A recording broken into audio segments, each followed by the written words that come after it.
Aquí comienza. La arquitectura no es una caja. Un programa hecho con amor y sin miedo a incomodar.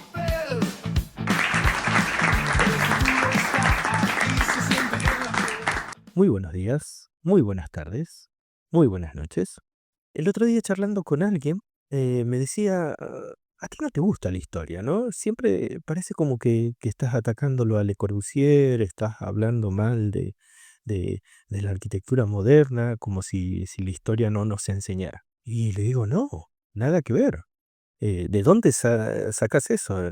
Es algo lo más lejos de la realidad posible. De hecho, me encanta la historia.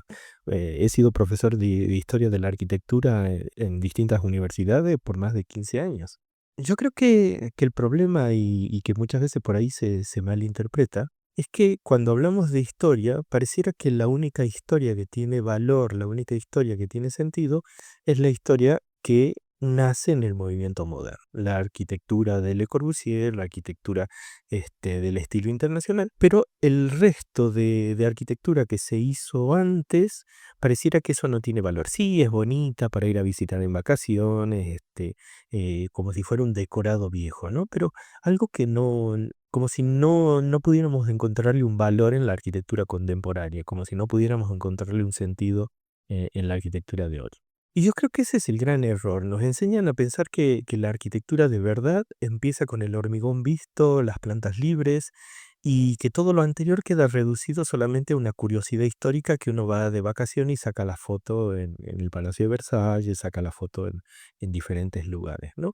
Pero si en realidad miramos bien esos ejemplos, esos siglos que llamamos pasado, la idea de la contemporaneidad, donde muchas de las torres de hormigón quedan quedan diminutas en comparación a las cosas tan alucinantes que se hicieron en el pasado y que podríamos aprender mucho de lo que se hizo ahí, ¿no? Por eso en el episodio de hoy quería hablarles de dos arquitectos que para mi juicio fueron impresionantes, siendo que estamos hablando de arquitectos del siglo XVII, que tenían una interpretación de la arquitectura que revolucionaron absolutamente todo y que ya vamos a ver que esos elementos van a aparecer de hecho en la contemporaneidad, ¿no? El primero de ellos es Francesco Borromini, un arquitecto italiano del siglo XVII.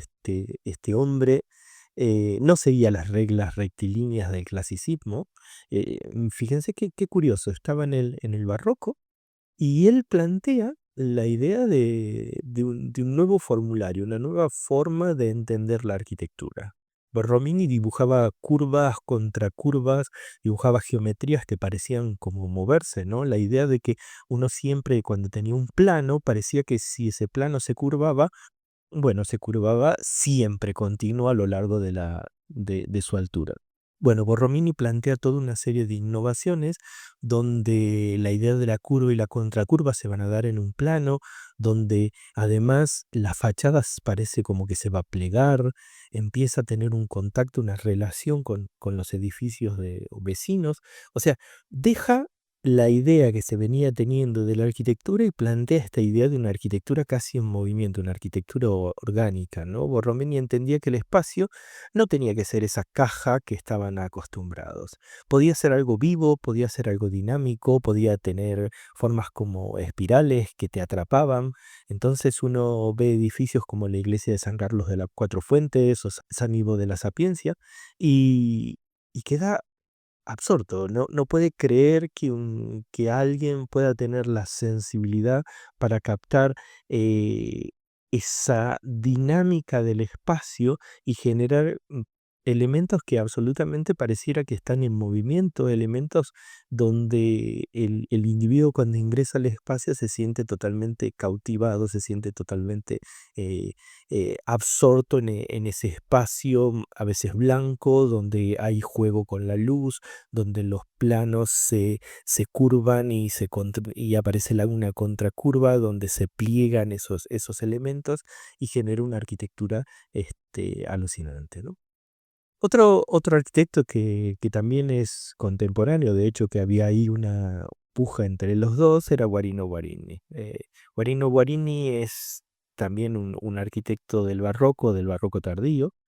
Eh, y es interesante porque mientras otros repetían esta fórmula que les había dado resultado, él crea toda una estructura que parecía organismos vivos, ¿no? Guarino Guarín era un matemático muy, muy bueno, un erudito, y él desarrolla un proceso donde trabajaba con la idea de una célula tridimensional, y esas células se unían entre sí, y esas células, de acuerdo a la unión que generaban, podían generar curvas que fueran cóncavas, donde el espacio podía ser positivo, si eran convexas podía ser negativo, ¿no? Entonces genera toda una serie de estructuras. Esto está muy, muy, muy, muy interesante, muy bien relatado en el Ángel de la Historia de Paolo Portoghesi. Paolo Portoghesi habla un montón de esto y elabora incluso 5 puntos en los que trabajaba Guarino Guarini. Guarino Guarini trabajaba mucho con el tema de la luz, que utilizaba la luz como si fuera un material más, y ese material se iba desmaterializando, valga la redundancia, a medida que iba ascendiendo, ¿no? Entonces generaba como una especie de estructuración luminosa, ¿no? Así le llama Paolo Portoghesi. Y es impresionante porque cuando uno ve una obra de Guarino Guarini como San Lorenzo de Turín, por ejemplo, es inevitable no asociarla o que no te recuerde a algunos conceptos que después va a utilizar Zaha Hadid, ¿no? Quizás porque Zaha también era matemática, pero es increíble cómo Guarino Guarini en pleno siglo XVII elabora conceptos que después las simulaciones digitales de crecimiento celular que va a utilizar Zaha van a generar y van a producir una arquitectura casi como orgánica, ¿no? Esa arquitectura que parece no quedarse quieta, parece una arquitectura que tiene movimiento, que tiene vida. En algunos momentos aparece la idea esta de yuxtaposición pulsante, ¿no? Que fuera casi como si fuera un ritmo, un pulso que se va modificando y va alterando la geometría del edificio. Y es increíble porque hasta ese momento uno estaba acostumbrado que las plantas o que los cortes del edificio tenían como cierta regularidad, y ahora, a partir de toda esta nueva geometría de curvas, de contracurvas, de células tridimensionales, empieza a tener una complejidad tan importante que obliga a utilizar toda la documentación gráfica para poder entender, para poder comprender el espacio, ¿no? Y esta necesidad que Bruno Sevi hablaba muy bien de, digamos, la única situación donde uno puede entender completamente el espacio es visitándolo, ¿no? Y es precisamente, yo creo que esto es lo que pasa tanto con Borromini como con Guarini. Y cuando uno ve una obra de Zaha Hadid, cuando uno ve una obra de Greg Ling o ve una obra de Patrick Schumacher, como decía recién, no puede evitar pensar que hay casi como si fuera un hilo invisible, algún elemento que conecta casi como un trazo digital con las curvas de Borromini y la trama de Guarino Guarini. Claro, la diferencia es que ahora contamos con un montón de sistemas, contamos con un montón de tecnología que puede desarrollar estos elementos y puede utilizar una mayor riqueza, incluso desde el punto de vista material, porque las nuevas tecnologías te permiten materializarlo de una forma mucho más arriesgada, mucho más compleja. Pero la idea, el germen, esta esencia, ya se había empezado a destilar en esta arquitectura de Borromini y de Guarino Guarini.